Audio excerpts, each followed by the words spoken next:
to our second video, our second series in our How to Garden. Today we're going to use our setting again in Pollock Park, and we're going to do up a spring container. We have a longtime member with the Richmond Garden Club, Jill Wright, will be leading this demonstration, and we are going to cover all aspects of how to create a gorgeous container. Hello! Today we're going to do a spring container, and it's so much fun doing containers. Linda and I just love it. And this morning we're practicing safe distancing, so Linda is going to be off screen for a little bit, and she's going to be handing me plants because you don't want to see me running back and forth. So first of all, when we're doing containers, we think about your pot. It's always, in my opinion, better to have a big pot. Bigger the better, because you can get more plants into it. And now, do you want to go plastic, which is nice and light, cheaper, or do you want to go to what's my personal favorite, is the glaze. It's more expensive and it's much heavier. This one weighs as much as this big one full of soil. So for our demonstration today, it was too heavy to bring a big, heavy, black, shiny pot. But they're my favorite. Once you have them in its spot, you don't have to move it, and then it's good to go and you just change the plants. So today we're going to use the plastic. Now, after you've decided on what your pot is, then potting soil. Potting soil is very, very important because you need free drainage. You need very good drainage. And when you buy potting soil, it's not soil that you would find in your garden. It's not mineral soil. And it is full of these little white things, which is perlite. And perlite is a rock that's been heated up to a huge number of degrees, and it pops like popcorn, and it allows your potting soil to keep a lot of air in it and letting the water go through quickly. So potting soil, so don't use garden soil, you need to use potting soil. Now, what do you need for tools? Really, you just need a pair of clippers, and a nice serrated knife, and maybe a pair of scissors, and a pair of gloves. So let's start with what we want to put in the back. There's several options. You could do a small shrub that gives a nice backdrop. I brought this one as an example, but you can see that this one is, you can see it's not bold enough. It's not thick enough to make a good backdrop. But you know what we might do is we might cut some of these branches after and put it in our container. So we're not going to use that one for our backdrop. We're going to use this, and it's a Phormium. And look at that. Is that not beautiful? Especially when the sun shines through it. So it's got nice, big, bold leaves. We want to look at the roots. Have you ever dug up a plant and it looked exactly like it came out of a pot a year later?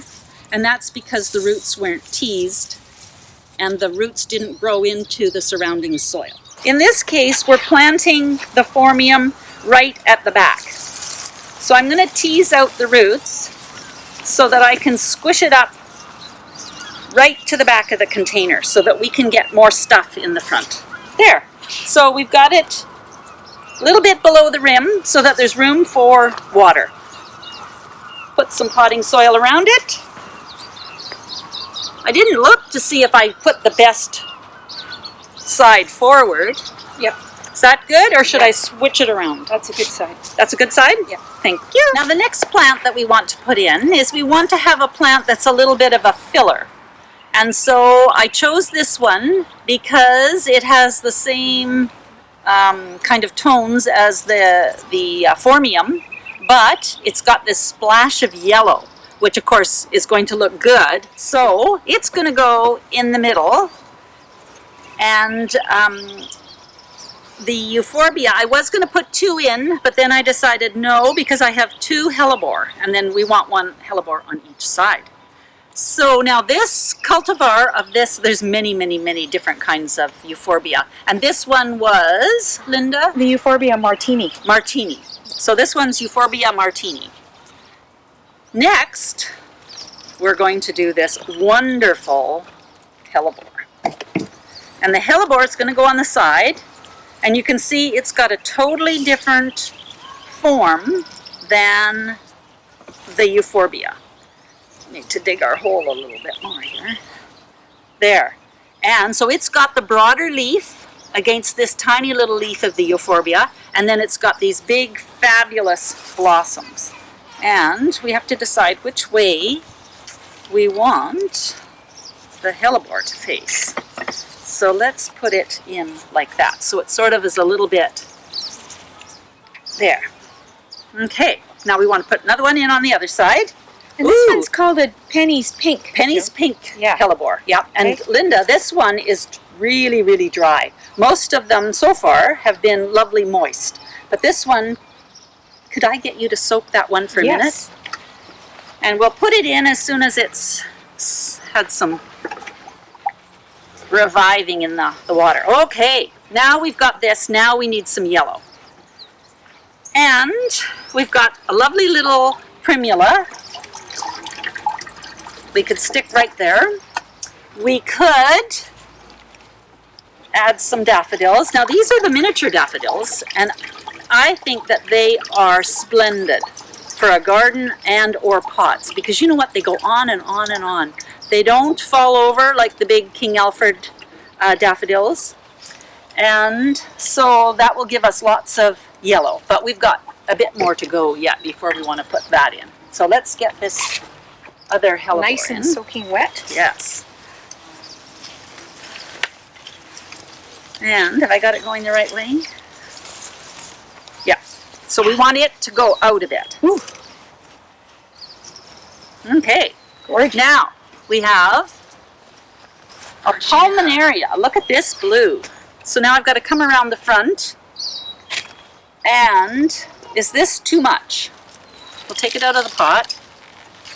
And if you have trouble getting it out of the pot, all you do is turn it upside down. I'm making a mess here, but you can hardly do a pot without making a mess. And tap it on the corner of your pot. And that gets it out. And you can see that this one is awfully dry. So we'll have to put some water in it. Now, let's have a look. It's got these big, big leaves. And is it going to be lovely there, or is it too big? What do you think, Linda? I'm actually loving it. Are you? Yes. Okay, well, I'll get you to water it. All right. Now, you know, I love this Euphorbia with the Phormium, but I'm wondering whether the Pulmonaria is a better choice. It's blue, so it's sort of got, you know, it's a bit of a switch, but still very springy. But I'm thinking that maybe the Pulmonaria is a better choice than the Euphorbia. Linda, what do you think? I agree. I like the Pulmonaria better. Unfortunately, the Euphorbia Martini is out. Now, Linda, could you pass me the two Narcissa? This one? Narcissus. The little guys? No, This guy? Yeah. All right. And then the other one you with mean the other orange. one. Okay. And we'll decide which one is a better choice. That one's got orange in it. I'm thinking this one with the... Ooh, yes. Yes. So let's take this one. And now, this one isn't so important to disturb the roots, because this is not going to be a permanent plant for the pot, because we're going to be taking this out as soon as it's finished, putting it in the garden or in another pot to mature, and then we'll put something summery in this pot. So I'm going to put this one in to hold this Phormium up. Oh, yes. There. How does Yes. that look? Oh, beautiful. Is that beautiful? Yeah, that's gorgeous. Okay. Let's put in these little mini daffodils. And same thing, the mini daffodils are going to come out so you can, as soon as they're finished, so you don't need to disturb the roots. You want them just to keep on. We don't want them to be set back at all. And they're not a permanent plant in the pot. So we'll put one on each side. Jill, would this be a sun type of a basket? Yes. Or? Yes. Yes. So sun, usually pulmonaria would go in the shade. And so but we've given it a little bit of shade from all the other plants. You could maybe stick that, I don't know what we'll do with that. Okay, so we're getting down to the end and we need a few grasses. And I've got room for some pink. So I've got these little tiny heathers. And this heather you can see is dry. And I'll disturb its roots a bit. And I'm going to hand it to Linda to water. Because that's the most important thing, is to make sure your plants are wet. And we've got a couple of different options for grasses. This one, have a look. I'm thinking that would be a good choice if it wasn't as big. Or Linda, if you could hand me those other two. This one. Okay. All right, got here. I'll give you the heather. And I'll put the heather in. Mondo. And this heather is going to pick up on the pink. I might have to squish its roots a bit so I can get it in. If anybody's ever seen Brian Minter do pots, he bangs them on the table and squishes them so that he can get them into the pot. Or, yeah, into his container. He's really puts on a show. Yes. Okay, so I found this little grass. And I think it would be perfect under there. So what color do you like? Do you like the one with the white stripe, or do you like the bit of yellow? Bit of yellow. Okay, or I've got black. Okay, the black Mondo is right there. Yeah. Now the black might not show up on the black pot. It's nice. Yeah.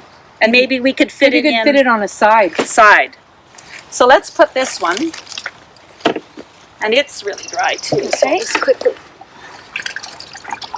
We have a bucket of water here. You put it in and you can hear the bubbles. Yep. And it's amazing how quickly, well, because they're in such light soil, that they absorb the water like right away. And we need to flatten this root ball so that it can go right in front of the Narcissus. There. Oh, beautiful. So what am I missing?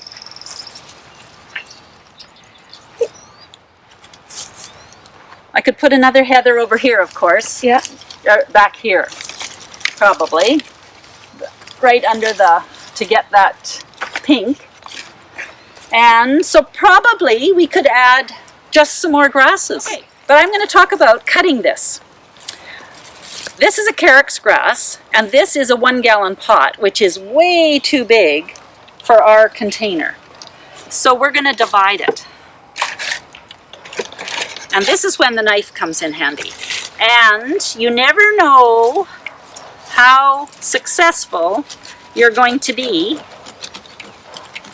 on getting an exact half, because I'll show you what happens. Oh, that's beautiful. So, nice and small. Now we probably, what do you think? Divide this one again? Yeah. Okay. Do you need any water in those? So, yes, but we're good. Yeah. So now Linda, come back and see if that does the trick. And Linda wants something tall and skinny. I don't know if this is going to be, maybe just another, but you can't see this, can you? Nope. Okay, so we would have to get some, just slight, something skinny to go back there. Try your Euphorbia again. Okay, the trouble is it's a 1 gallon pot. Oh, so it's too big. And unless I cut all its roots off. Just put it in there, let's see what it looks like. Yeah. Yeah, see this side has enough room for it. Oh. Actually. Oh. Now what does that look like? Put one on the other side. Okay. Oh, sorry. It's okay. I'm the plant girl. Yeah. Oh, yeah. Yep. Yep. That looks beautiful. What do you think? It's hard to tell from back here. Yeah. So we'll Oh, just yeah. add our other grass down Yeah. here. Yeah. Dig a little hole. Set it in. Oh, yeah. Oh, that is gorgeous. Oh, Now, you can see there was all sorts of possibilities. These are all the plants that we didn't use. We could have used a different arrangement, but I like the heather that matches the Euphorbia. No, the Hellebore. And then, of course, the Phormium at the back gives us our depth. Now, I always like to add in a couple of branches. And you need your clippers here. This is a Dogwood cornus, and it's Arctic Fire is the cultivar.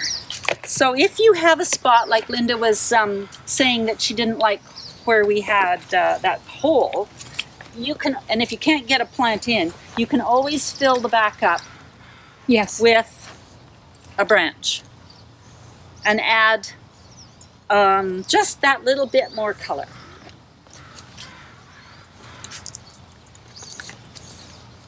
Let's try just, this one doesn't match. It's a bit skinnier than the other one, but it'll give you the idea. So I fill in the holes with something else that doesn't have a root ball. We don't have to worry about. No. We don't have to about fitting it in. Yeah. It can just No, jam in. that really picks up the Phormium. Yeah. So now, depending on the color of your house, if you had a black door or black house painted, if it was painted black, the Phormium might not be the appropriate. But my house is white, so I think this will really show. Now, caring for the basket, you when you're selecting your plants, what you want to look for is ones that take about the same amount of water. So in this one, we've got the Euphorbia and the Phormium and the Hellebore that really don't want a lot of water.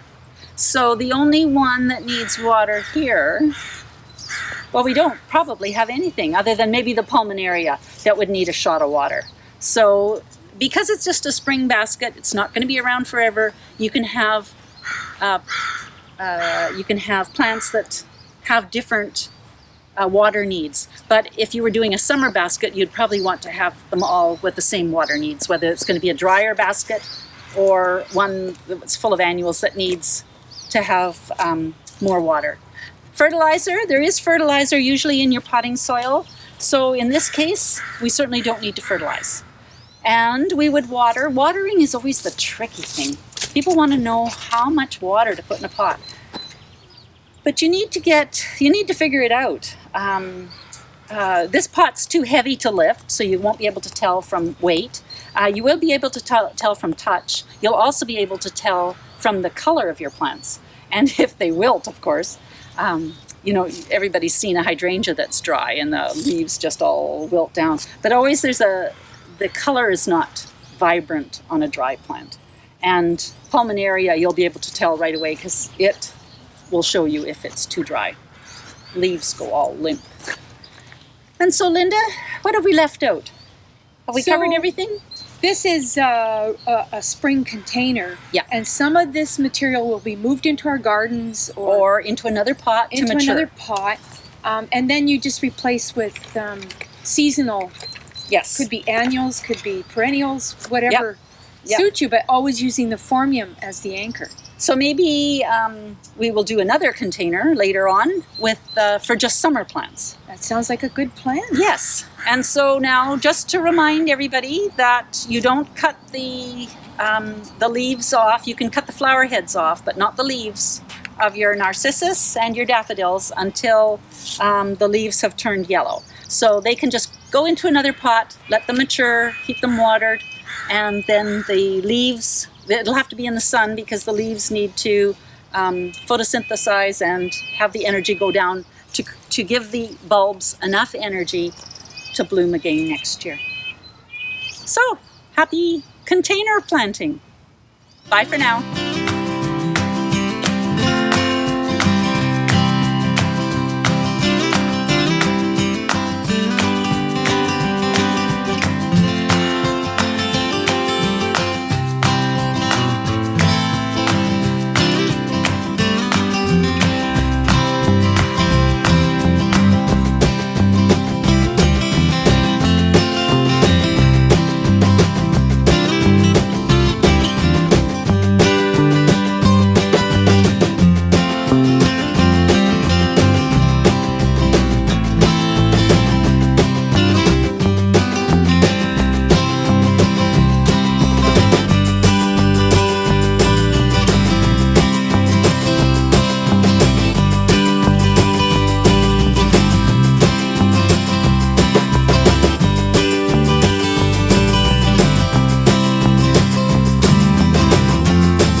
we've all learned to create these beautiful baskets, and you can spend as much or as little as you want and just create these gorgeous containers that will last you through the springtime. And then we'll look at another series or a session on creating more of a summer basket.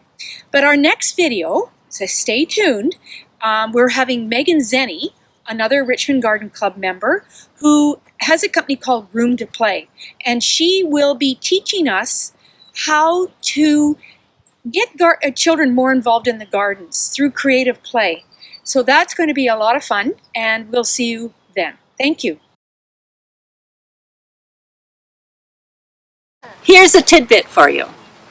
Something that I learned after doing this container was that I didn't know the plant Mertensia, which is Virginia bluebells.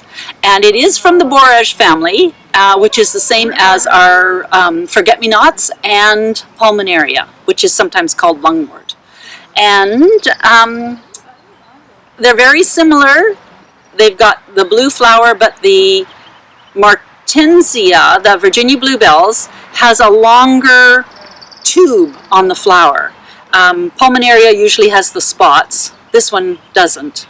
But anyway, very hard to tell the difference, but it's something that you can look at and see if you can find a Virginia bluebells. It's something that we don't have a lot of in our area because, of course, it's not native to us. So anyway, that's what I've learned.